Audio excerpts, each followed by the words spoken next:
O Câmara Debate está de volta. Estamos conversando com os deputados Aliel Machado, do PSB do Paraná, e também com o deputado Gilberto Nascimento, do PSC de São Paulo.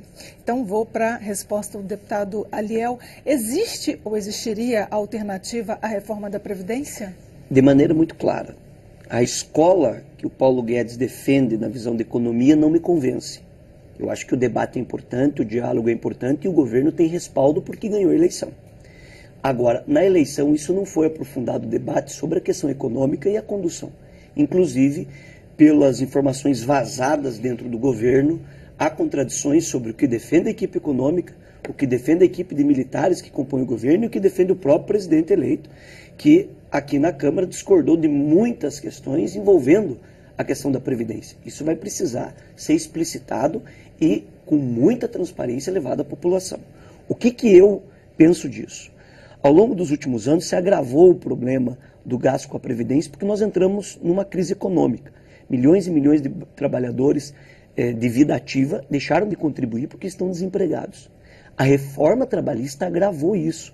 Nós temos recorde de pessoas que estão trabalhando sem contribuir. Pessoas que estão trabalhando dentro do mercado de maneira informal. A informalidade é um prejuízo que a reforma trabalhista trouxe e que está casada com essa visão econômica. Nós temos que ver exemplos de onde isso foi feito. O sistema defendido por Paulo Guedes de capitalização é um sistema onde privilegia a contribuição do trabalhador e exclui a contribuição do empresariado. E no Brasil nós temos um sistema diferenciado que o governo insiste em não dizer e não contar para o povo, que é o sistema de impostos criados para bancar a Previdência. Tudo que se compra no Brasil, desde um copo, uma mesa, um calçado, um vestuário, um alimento, parte do imposto foi criado para manter a Previdência, já sabendo que ele é um sistema de distribuição. Ele é um sistema compensatório e ele é um sistema que ajuda contra a desigualdade. Pessoas que ganham um salário mínimo que hoje é 3 vezes menor do que diz os estudos do DIEESE, que seria o suficiente para sustentar uma família, o que é muito pequeno. Aposentados ganham muito menos do que aquilo que eles se aposentaram no passado, não tem a reposição de acordo com o que as pessoas que ganham salário mínimo têm reposição. Há uma reclamação generalizada sobre isso. Por que eu estou contando esses dados às pessoas? Porque o problema não está apenas na questão da Previdência. O problema está no sistema tributário defasado, um sistema tributário no Brasil onde os trabalhadores e a classe média pagam muito imposto e os ricos pagam poucos impostos comparados com outros países. Um problema no Brasil que a Receita Federal comprovadamente já nos trouxe esses dados sobre a questão das pessoas que não pagam os seus impostos. Então nós temos aí um problema gravíssimo em relação a isso no Brasil. Para cada R$1 arrecadado, há R$1 sonegado. Veja bem, para cada R$1 arrecadado no Brasil, há R$1 de sonegação do imposto. E isso não é o trabalhador da roça. Isso não é o pedreiro, que agora querem colocar a idade mínima, segundo uma das informações vazadas, de 65 anos. Não dá para usar o discurso do déficit para cobrar do trabalhador mais humilde, para cobrar das pessoas que precisam mais, sem contar as castas privilegiadas. Nós temos que falar aí do Poder Judiciário, nós temos que falar dos funcionários públicos. Eu sou um defensor dos funcionários públicos, acho que nós temos que ter condições de atender bem a população. Agora, não dá para ter no Brasil, com crise econômica, uma casta privilegiada. Pessoas que já têm garantias do emprego porque não podem ser mandadas embora, ganhando mais do que o teto estabelecido pelo próprio governo. Situações como essas que não acontecem só aqui. Situações que acontecem em todos os municípios brasileiros. Situações que estão fazendo com que os caixas das prefeituras, dos governos dos estados, estourem. Isso está agravado pelo momento da crise econômica. Para você conseguir fazer uma recuperação econômica, é preciso gerar emprego. Você gerar emprego, você precisa distribuir renda para que as pessoas consumam mais, para que o país produza mais, e investir em infraestrutura. Não é reduzindo o acesso ao crédito das pessoas, principalmente de quem ganha pouco, que a gente vai resolver esse problema. O trabalhador que ganha R$1.000, R$2.000, R$3.000, R$5.000, R$6.000, ele não vai gastar o seu dinheiro na Europa, nos Estados Unidos, comprar produtos importados. Ele gasta na sua cidade. Ele gera emprego e renda lá. Ele gera riqueza no seu município.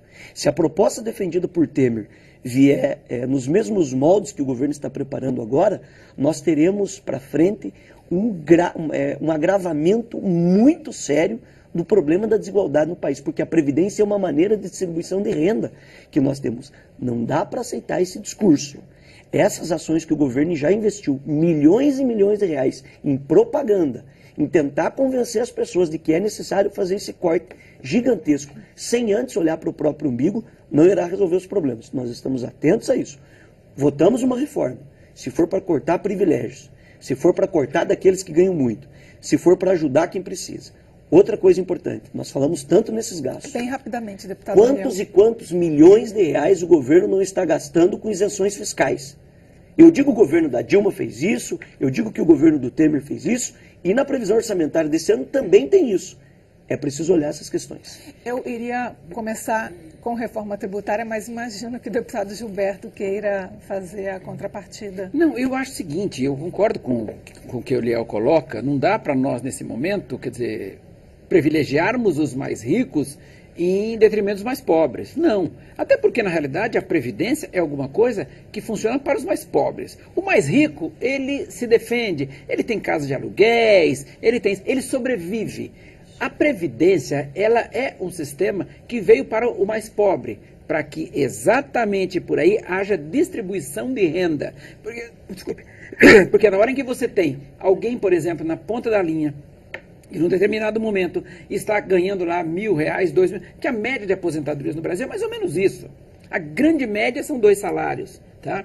Agora, esse é o que vai precisar. Agora, é claro que nós não podemos debater este assunto simplesmente com paixão. Nós temos que debater de forma bem clara, bem objetiva e sabermos que se nós tivermos um problema na Previdência, quem vai sofrer são exatamente esses mais pobres. E vão sofrer exatamente porque deixarão de receber as suas previdências. Claro que não dá para você encontrar alguém na rua, por exemplo, e falar, olha, eu me aposentei com 5 salários, hoje eu estou com 2 salários. Alguma coisa está errada. Esta pessoa perdeu a sua qualidade de vida. Essa pessoa perdeu a sua condição de viver um pouco melhor, porque ela contribuiu para isso. Agora, o que nós precisamos fazer é exatamente corrigir essas distorções, para que a pessoa possa ter um mínimo, principalmente na terceira idade. Porque hoje eu digo o seguinte, a velhice, ela é longa e é muito cara. Agora, não dá para a Previdência simplesmente, no meio do caminho, dizer o seguinte, olha, eu te aposentei com 5 salários e agora, no fim, eu estou te dando 2. Porque essa pessoa vai estar na total dependência, essa pessoa não terá mais, os seus planos de saúde normalmente acabam, tá? Porque acabou não pagando o plano de saúde, ela perde o plano de saúde, os planos de saúde também já não atende mais, quer dizer, então é um grande problema que sofrem as pessoas hoje. E tudo isso dado por uma Previdência que, lamentavelmente, não fez a sua lição de casa, não se corrigiu. E aí, o que não pode é este aposentado pagar o preço disso.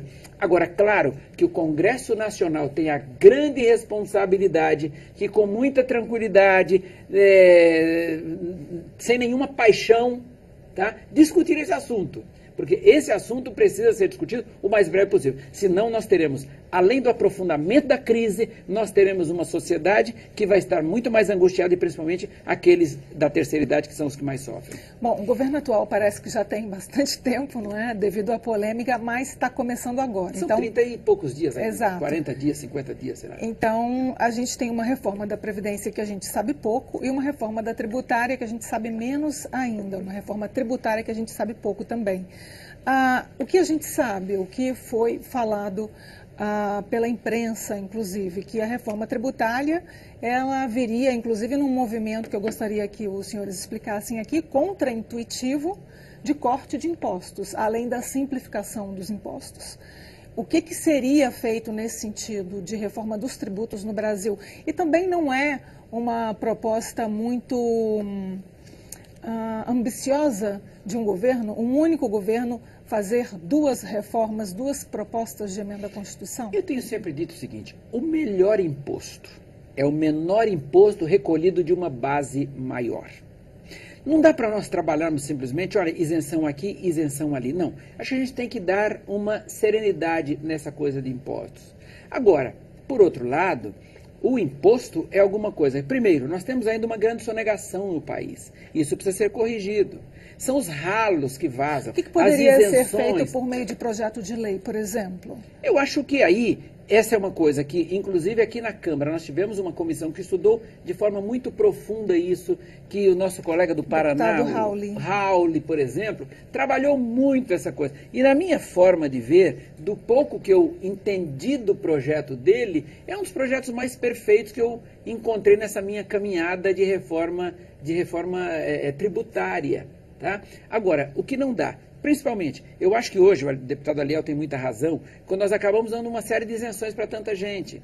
Bom, mas então eu tenho que trazer alguém, para isso eu tenho que dar isenção. Mas só que quando eu dou isenção para ele, para aquele, eu perco esse tributo e o que estava aqui também já quer novas isenções. Ah, mas nós temos um problema da economia estar globalizada. Eu acho que tudo isso nós precisamos estudar.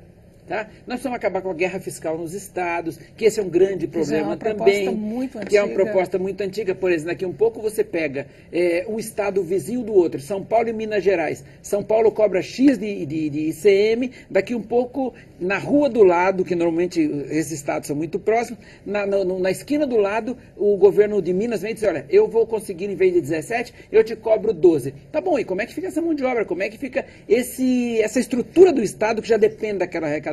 Então, essa é uma guerra fiscal também que precisa ser corrigida. Agora, tudo isso, eu acho que esses dois temas são tão apaixonantes e precisam ter uma profunda conciliação, uma profunda discussão nisso, para que a gente possa chegar num denominador comum. Porque, caso contrário, e se a Câmara não fizer esse papel neste momento, principalmente uma Câmara que se instala agora, um Senado que se instala agora, dificilmente nós vamos conseguir corrigir isso depois e vamos perder uma grande oportunidade. Deputado Aliel, para a gente encerrar o programa. Modernização, respeito aos órgãos de fiscalização. O que aconteceu em Brumadinho mostra um pouco da ineficiência do Estado. Hoje nós temos privilégios de algumas castas, enquanto outras áreas essenciais são deixadas de lado. O número de fiscais, por exemplo, para fiscalizar as barragens, é extremamente deficitário. Acontece isso na Receita Federal. Modernização dos sistemas, autonomia, força para os órgãos investigativos. Nós precisamos cuidar, porque para cada R$1 arrecadado no Brasil, existe R$1 de sonegação. Nós precisamos fazer uma reforma tributária onde o imposto fique mais claro para as pessoas. Quando você encarece, você joga o empresariado para fora da disputa de mercado e você perde emprego. Se você perde o emprego, a pessoa que iria gastar aquele recurso e geraria novos empregos. E isso é uma cadeia que geraria e faria com que o Brasil avançasse em todos os sentidos. Se nós não tivéssemos essa grande crise política que nós tivemos aqui, com envolvimento, com roubalheira, com gente sendo presa, nós temos aí o ex-presidente dessa casa que conduziu os trabalhos durante um longo período que está na cadeia. Nós tivemos dificuldade em fazer a discussão e debate sobre temas importantes como esse, porque tinha outros interesses escusos dentro da política. Não é só aqui. Veja o Rio de Janeiro, que está no estado de calamidade financeira. Todos os ex-governadores presos foram para a cadeia. Nós precisamos avançar e isso não é uma reforma ou outra que irá resolver o problema. Primeiro é uma questão cultural. Nós precisaríamos aqui de muito tempo para falar. Nós precisaríamos começar a cuidar do futuro agora, lá na primeira infância, lá no ensino fundamental, na questão cultural com as nossas crianças, que são de fato o nosso futuro. Emergencialmente, nós precisamos de reformas estruturantes. A reforma tributária precisa diminuir a burocracia. Hoje não é só o dinheiro. Hoje um empresário, para poder abrir uma empresa, demora meses e meses, com inúmeros problemas, porque aonde precisa de infraestrutura não tem. Ele precisa de um alvará numa prefeitura e demora muito tempo. Ele precisa de um alvará num órgão do governo que não tem estrutura para isso, prioriza outras questões dentro da máquina pública. Isso é irresponsabilidade e falta de gestão. É preciso modernização, é preciso ter independência para fazer os enfrentamentos e não ficar refém dos lobbies, daqueles que entram de terno e gravata aqui nesse Congresso, que bancaram campanhas anteriormente, que têm acordos políticos para que a gente possa avançar. Acredito que já começamos e a gente vai ter um futuro promissor. Muito obrigada, deputado Aliel Machado, muito obrigada, deputado Gilberto Nascimento, e boa sorte nos mandatos dos dois.